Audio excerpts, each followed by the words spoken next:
د نیوز پریس چینل لیدونکو سلام، وخت مو په خیر. ستړي مشه په موکړې څو مهمو خبرونو ته.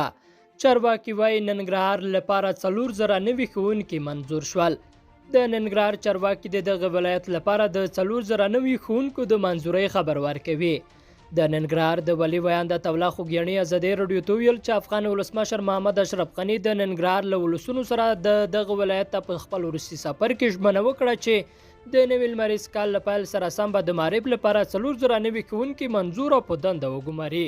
د ننګرهار لپاره 4000 نوي ښوونکي په دا سال کې منظور شوي چې د دغه ولایت د پوهنې د مسؤلانو په وینا په ننګرهار کې ټول 2000 ښوونکي کم دي چې د هغوی په منځ کې 4000 ته جدي اړتیا ده. خوګیاڼي وایي د 4000 نوي ښوونکو له ګمارلو سره به په ننګرهار کې د ښوونکو د فوري اړتیا ستونزه حل شي. حاضر دمه په ننګرهار کې نه سوه 2 ښوونځي شته چې پکې شاوخوا 14,000 ښوونکي په تدریس بوخت دي. بلخوا غزني چارواکي وایي ځینو سیمو کې تصفیوي عملیات پیل شوي. د غزني سیمه چارواکي وایي افغان امنیتي ځواکونو د دې ولایت په ځینو سیمو کې تصفیوي عملیات پیل کړي دي. د ولي ویاند وحید الله جمعزاده ازادي رادیو ته ویل د مرکز اړوند ارزو، شهباز، شلیز، نني، بکلو او ځینې نورو سیمو کې تصفیوي عملیات روان دي چې تر دا مهاله ځینې لاسته راوړنې او ښه پرمختګونه لرو.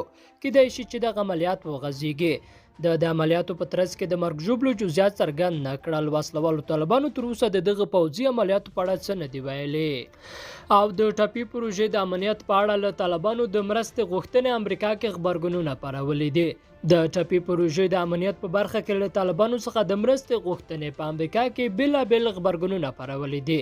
څه موده مخکې یو شمېر امریکایي رسنیو خبر ورکړی و چې جو بایډن په افغانستان کې دغه طرحې ملاتړ کوي چې پر اساس یې له افغانستان څخه د ترکمنستان د ګازو د تېرېدونکي نللیک امنیت ساتلو په بدل کې به طالبانو ته حق الغبرا ورکول کیږي.